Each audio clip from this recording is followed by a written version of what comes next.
What is up, guys, and welcome back to the channel. We are on the final stretch. There aren't many more 100-day videos left to go for Sky Factory 4, but here we are with 300 days. If you haven't already checked out our 100-day video, go check that out. We covered the basic advancements, the easy to get advancements within those 100 days. We have our 200-day video where we continued that, a lot of exploration in the twilight to get those done, and some more machiney tasks that kept us super busy with a little bit of grinding. And now at 300 days we are continuing on the final tab we have left.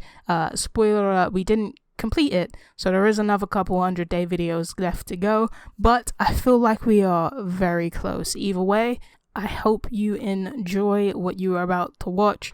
Like I said, don't forget to watch the first two videos. This kind of is a series, one that I'm feeling is close to the end. My objective with all mod packs that I play is, one, to play the very heavy quest filled mod packs and try and complete every quest available. I've done it with Project Ozone 3. You've seen me do it with some of Sky Factory 4 if you've come from those previous videos, and I'm currently doing it with Enigmatica 6. Still can't say it. Still can't have it roll off the tongue. But yeah, if you want to, check those out. Either way, I'm speaking too much now. Let's get into the video. Just a note, I will be piling these days how I recorded them. It saves me time, and honestly, it's a better, more simpler. I don't know why I didn't do this before. It's an efficient process. So we jump into day 201 to 210. The first thing I did was start with the sugar farm. I added some auto tick things so the process would run automatically in the background as we go about our day-to-day activities. I'd add to this later, but for now it works. Then I went back to resource hogs, and this took 9 days. It was a simple process of growing pigs, changing them, and then adding them to their land to drop some truffles. As the pigs started to clog up each sector, I needed the way to automate the hog harvesting process. I accidentally hit some pigs a couple times, and it wasn't great for them. It was actually a simple process to add this. I took an auto miner, set it to not eat fences or torches, paired it with an item collector, and let the truffles start collecting. Then I went back to creating the hogs that I needed. Wow. This leads me into day 211 to 216, and it was more hog stuff. I was close to having all the hogs needed for the achievement, but I needed platinum and sapphire, both of which is usually available in Lost Cities or Twilight. But unfortunately, with the dome and just the random plots of land in the Twilight Zone, none of that was available to us. Either way, after a short search, I realized it was a wild goose chase and decided to stop being lazy and set up the mob farm to get some pink slime. Don't say anything yet. Don't say anything yet. I was using my knowledge from Project Ozone 3. An automatic mob farmer can create pink slime and sludge, I believe. So I took a trip to the hunting dimension and set up the mob farm. I got a bucket of pink slime, placed it, and ended up with 1 slime. And that obviously wasn't good enough. I then realized I was being a twat and could just make pink slime seeds, which is why I told you not to speak. I got it eventually. I got there eventually. They were cheaper and a lot quicker. Once I had the pink slime, I made some lenses and set up the laser drill. It seemed to be the only way I could get both platinum and sapphire, and after 15 days, we had every resource hog possible. And with that, every day I'm truffling was complete. And now I was left with confusion on what to start next. There's something about taking a break that resets your brain and allows you to be a lot more productive. Once the confusion rested, I decided it would be best to set up the black hole machines to get the achievement. This is a very passive thing to do, so I knew it would be best to do it now, let it run in the background, and hopefully it would be completed at some point. However, I would need some dense water tanks, and that meant grinding for a lot of graphite dust, something that isn't as simple to come by, even though it kind of is. Either way, the setup I wanted to use I got from a video, the link of which will be in the description down below. I needed 12 dense water tanks for the black hole stuff and 6 for the other black hole machines. Paired with those 6 tanks, I would need the chisel fluid bit tank, which will turn a liquid into 64 chisel bits.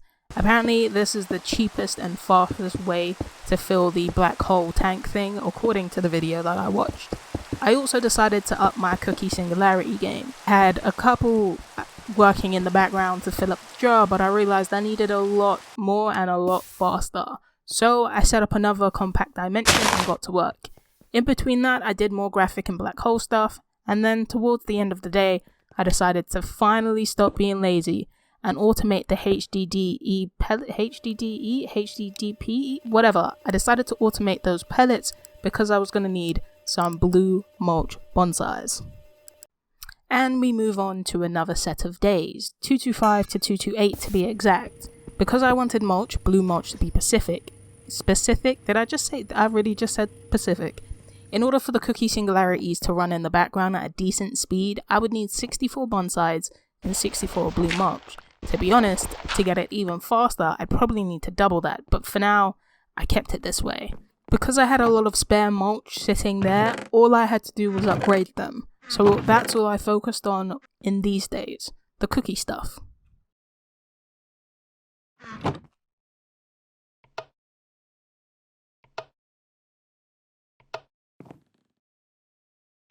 Surrounding this whole process, I was going back and forth with the graphite stuff and then decided to go back to it fully on day 229. This meant a lot of smelting because the easiest way I found to make graphite was to basically just put coal in the smeltery and smelt some ingots. More graphite mixed with lead made basic pelletin, and that's what we needed for the dense water stuff.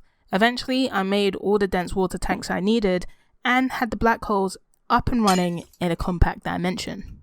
I'm starting to think this challenge was doomed from the start. At some point I will have a flawless run on one of these 100-day videos, but this isn't it. I started day 237 making some more graphite and lead. I would need a lot of basic paneling for the fission reactor stuff, I think, and just for some other stuff as well. My calculations would turn out to be way off, but we're not there yet. In order to get a lot of both coal and lead, I made another bonsai room, another compact room with some bonsais, and moved back and forth bringing it to the smeltery, all the coal and the lead amber that I could make. I then decided to wait for a bit via AFKing, and a couple minutes turned into hours. The days got lost. I AFK'd for 7 days. Between 240 and 247, which meant that I messed up for the 3rd day in a row. This time though, I recorded it, I just didn't do anything in the video. Like I said, eventually we'll get one of these 100-day challenges and we will not miss a day. Unfortunately, it's not this one. Jumping back into day 248, this is where things started to get really grindy. I needed to make up for all those days I lost. I realized my iron sapling wasn't working properly. We've encountered this problem before. I feel like it's an overload. Certain items in a shipping crate stops items going over a stack because there's too many items in the shipping crate. I don't know. I don't know how to really fix it, so I just decided to bring the iron bonsai, the entire setup, to the compact dimension that we had with the random bonsais in there and just let it grow. I then decided to slowly build on my singularity collection so that when it was time to focus fully on the ultimate singularity, I would have some already there ready to go. So I decided to set up another compact dimension to make bacon singularity, or to make bacon and then make the bacon singularity. I guess I said that right. It's one of the easy ones to make alongside cookie and donuts because you can just stop all the ambers and extra acorns and stuff going in and just let the cookies and donuts rock. And then, not after long, I had completed the bacon singularity. I also realized my sugar farm wasn't running fast enough, and as I had multiple compact wells, decided to make another one and use it for a sugar farm. This way I can add a lot more auto tick things and it wouldn't create lag in the overworld, it would just create lag in the compact world. I believe. I hoped. I was correct. Anyway, because I had the bacon done, I then switched them out to donut bonsais so that I could get that singularity. And while that was working in the background, I went back to grinding for fission stuff.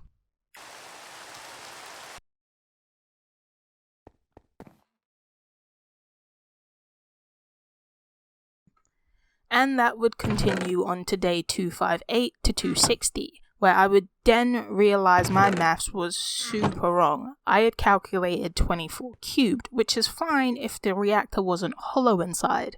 I was going after making 13,000 cases, because that's basically what 24 cubed is, when I only needed 3,456, or somewhere around that mark.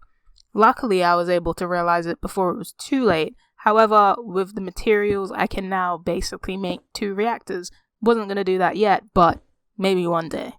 Either way, the goal was to do 1, and that was enough. So I got to building, added some doors, and the controller, right-clicked it, and size does matter was complete, which is a wild thing to say. The next step was to add some coolers and get the power generation up, because we needed to get the Fission thing complete. You just had to add some energy in there, and then I think it's 25k, I can't remember. But yeah, you had to fuel it up, get some passive energy, and you're good to go. Either way, to fuel the reactor, I would need to put thorium, which I don't know if I'm saying correctly, through an isotope splitter. Combine the big parts that came out of the isotope splitter and feed it to the reactor. As that was getting done, I was placing the reactor coolers inside, and once they were all set up, also, watch that from a video, I think it's the same video, I fed the reactor a piece of fuel, right-click the controller again, and Fission is complete. With these advancements complete, I went back to sugar and started to look at getting some other singularities completed. The ones in which we had a lot of materials already there, because remember, for each singularity, you need 10,000 of any of those items. So stuff like coal, lapis, redstone, and glowstone, since we had 10,000 or close to 10,000, I decided to set up those singularities, and glowstone was the one to end the day. And so on day 226, I decided I wanted to be an android. Mainly because it was a long time coming, but also, more importantly, because I wanted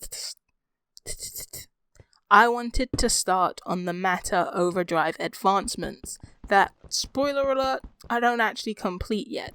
However, the power it generates, the RF power it generates, is basically unlimited, so I figured that would be a good way to go.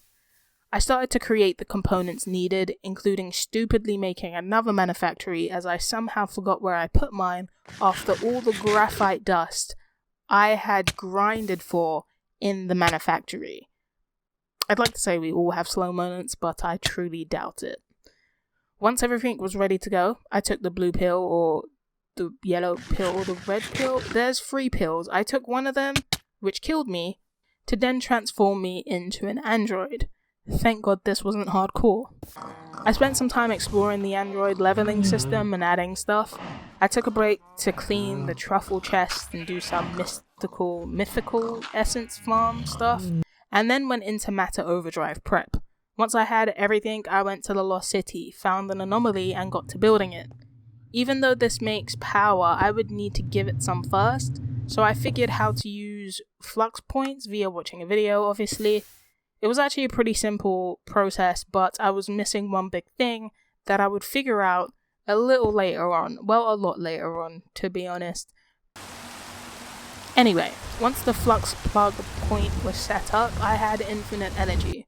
All that was left to do was grow the anomaly. Although now in future review Anya minds, I'm probably going to set up another matter overdrive thing completely, because the more you grow anomalies, the bigger it gets and the more it sucks up things around it, which eventually means that it might suck up your matter overdrive stuff.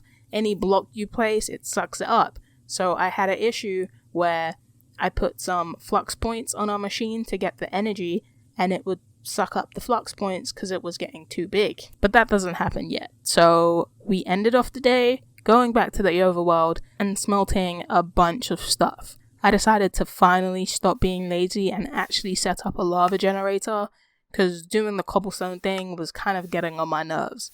Turns out, at this stage, with all the stuff I have set up, all the machines and stuff, all the materials that I already have, it's actually really easy. All I need is some RF with my flux points, and a lava generator, which literally just generates lava. You don't have to give it anything, you just give it energy and it generates lava. Somehow, this had gone over my head for this far into the game. 275 days, and I just realized that I could just very easily make a lava generator. So, yeah, I can't complain, even though I did complain, because I should have done this way earlier. And then we move on to 276 to 282.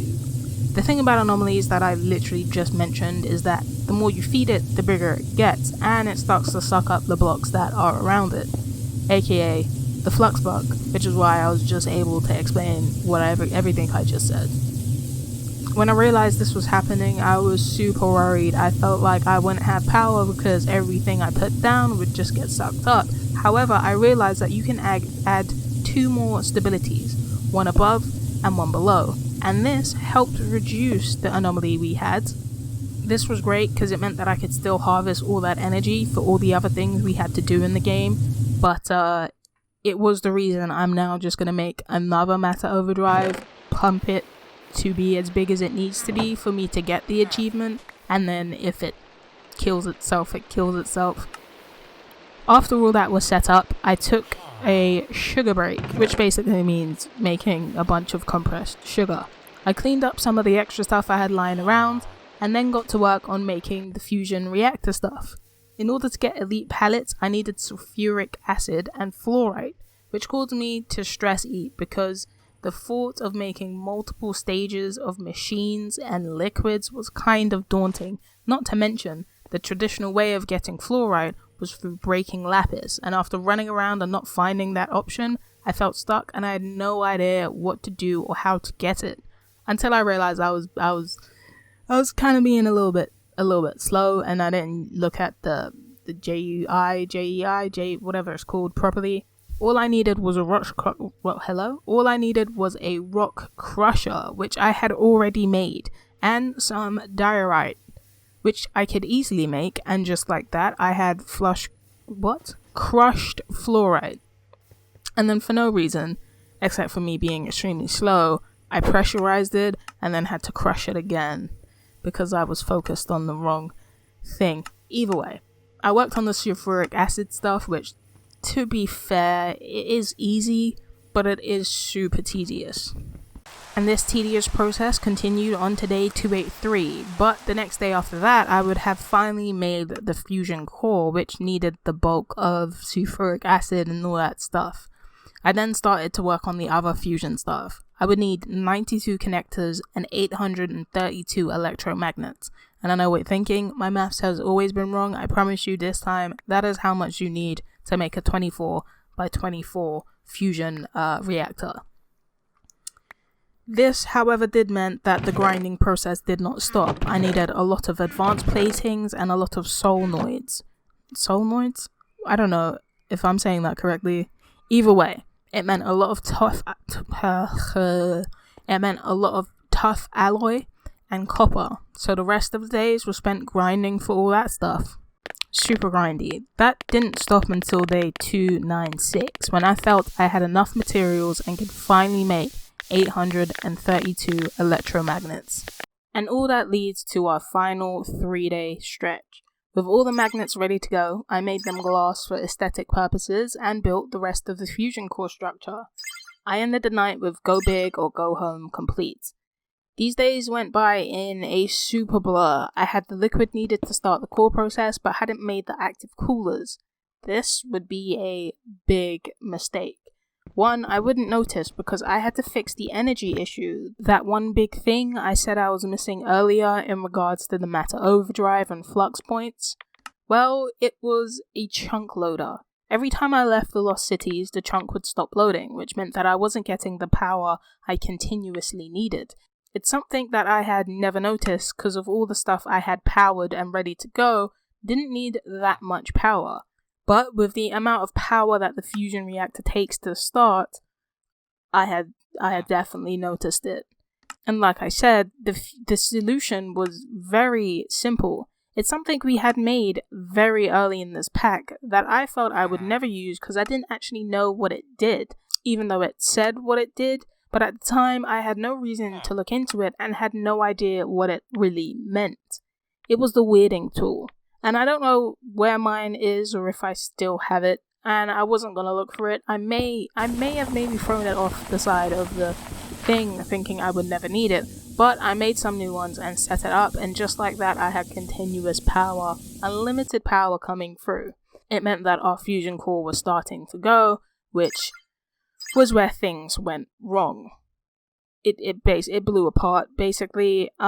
Because there was no coolers, it kept overheating and kaboom. You could see the sort of breakdown on it on our 300 day, our day 300, I should say. What do you call those things? I can't remember what you call it. When we look at our world and spectate of I don't know what I call it, but you will see it there. It's leaking and it's not doing good. And to be honest, I didn't know what that meant for our fusion core, but once looking up what that meant, I figured that I would have to do something damn near immediately, but it was 300 days. But I was very scared. So I did end up breaking this down. I didn't catch it on camera, but I broke it down and I fixed it because I didn't need to lose any more materials and just wanted to make a couple materials here and there. Didn't want it to blow up any more than it already had done. A little spoiler for the 100 or the 400 day video.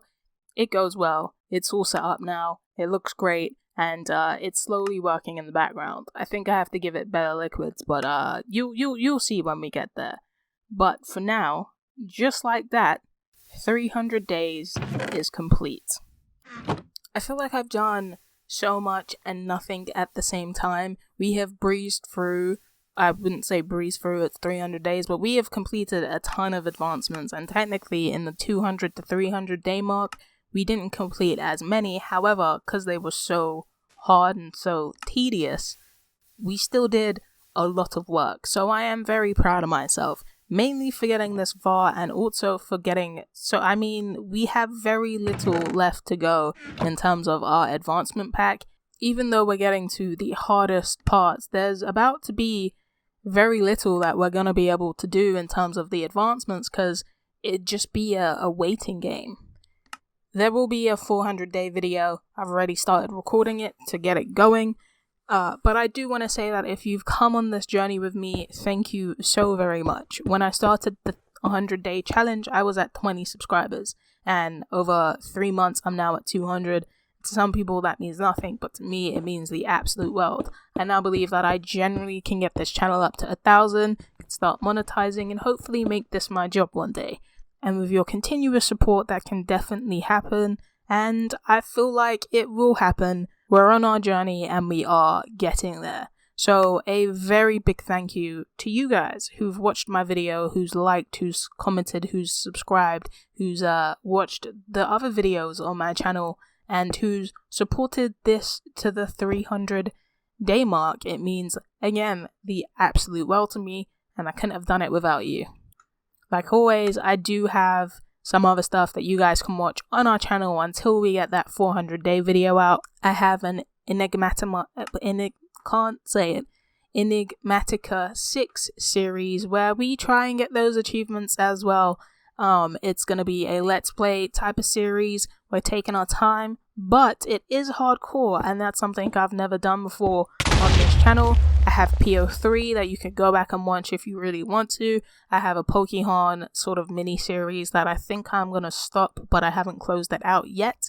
And there's probably going to be a bunch of other mod packs to come in the future because, like I said, I really do enjoy playing modded Minecraft because I want to be a quest hunter. I think at this stage, once I complete Sky Factory 4, I might just be able to give myself the title of Minecraft Quest Hunter. Or maybe I have to finish OG Minecraft before that. Anyway, that is what is available to watch whilst you wait for 400 days. That is what is to come for this channel. Thank you, as always, for the support, and I will see you in the next video.